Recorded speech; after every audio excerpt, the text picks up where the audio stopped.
Hello and welcome to another Tabletop Games blog Saturday review. I slammed down Cowgirl and immediately opened the bidding with a Klik, which was countered with a Thwak, and to which I responded with a Splat. A Twang played by the other side brought us level again, which meant I could still win this. After a moment's hesitation, the other side played and immediately put down Wheel Demon, closely followed by Zooom, giving them the leading bid. However, the unexpected move actually gave me the advantage. I put down Kerunch, which I countered with Eeeek, which I trumped with Crrash, which they couldn't keep up. The bids were level, which meant I was victorious and was inching closer to victory with another two Heroic Echoic by Happyclash Games.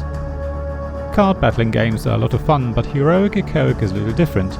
You're not pitting heroes against each other and playing fantastic combos to slowly wear down everyone's energy levels until only one hero remains. Instead, you're building your troop of heroes by bidding on them. It's sort of a prequel, and I could imagine that the publisher creates a follow-up where you use the heroes you want to have epic battles with. Maybe. The game is a debut for the designer and is being self-published, which is always a huge undertaking, especially because it's not being funded by a Kickstarter, unlike so many other self-published games, so hats off to that. The rules are relatively straightforward, aiming to get you playing very quickly with very little setup. After all, the game consists just of a deck of cards. A very large deck of cards, but a deck of cards nevertheless. It even deals with who goes first very fairly, rather than using some sort of thematic process. Everyone draws one card from the deck, and whatever cards comes first alphabetically, that's who goes first.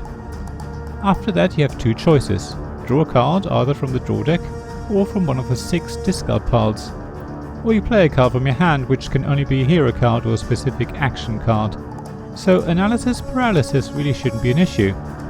The names of the cards are really creative, leaning heavily on onomatopoeias that we all know and love from superhero comics. And the hero cards are beautifully illustrated, again following a comic book style. The thing is, for the first 5 minutes or so, all you're doing is drawing cards. After all, you can only play hero cards, and there are only 27 of those in the 115 card deck.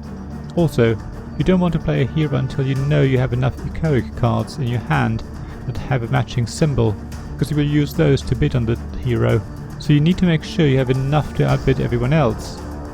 When someone finally does decide to play a hero, the bidding starts. Everyone can play as many or as few echoic cards, which have to show the same symbol as a hero, and everyone can continue to add cards until everyone passes, at which point the person who has the highest bid gets the hero. The echoic cards all show several symbols in the top left and bottom right corner, so every echoic card has a potential to be a bid for a number of different heroes. That's great, giving each card some flexibility, but it also makes it very hard for players to quickly see how many bid cards they have for a given hero. Fanning your hand to see the symbols doesn't help much if you end up with 30 cards or so in your hand, and the symbols don't always appear in the same order, so you do have to look carefully to spot which cards you can use for a given auction. I think that takes away from the fun. Auctions in Heroic Echoic are supposed to involve bluffing, but it's hard to pretend you have lots of cards when you have no idea how many cards you actually have that are valid bids. In fact, I was often resorting my hand at the beginning of an auction to collect all cards I could possibly use for a bid, which would give the other players a good idea as to whether I had lots of bid cards or not. When you win a hero, you put that card face up in front of you, and it can give you an immediate additional power, which is great. In fact, some heroes can be comboed together, boosting your bids or allowing you to take cards from others. The problem is that you rarely have enough hero cards in hand to decide which ones you want to put up for auction, which would otherwise allow you to play more strategically, aiming to get the right combination of heroes to help you win the game. There are cards that allow you to put someone else's hero up for auction, or that allow you to add more heroes, either from your hand or from in front of you, to a running auction, which makes the game more interesting and potentially giving you a bigger choice of cards to use for bids. As soon as someone wins their 5th hero card, the game ends, which I think is a good number and means games don't last longer than an hour, with many games probably coming in below 45 minutes. So the game definitely doesn't outstay its welcome. Overall, Heroic Echoic is enjoyable to play and pretty to look at. It has a couple of interesting mechanisms that drew me to it in the first place, and I will probably play it from time to time, but ultimately it's not a game that really grabs me. However, it's definitely a good family game that's easy to teach, comes in a small box, it's a deck of cards after all, and is therefore easy to take with you anywhere and is light enough that you can quickly play it as a filler in between other games. Thank you for listening to this Tabletop Games Blog's Saturday Review podcast.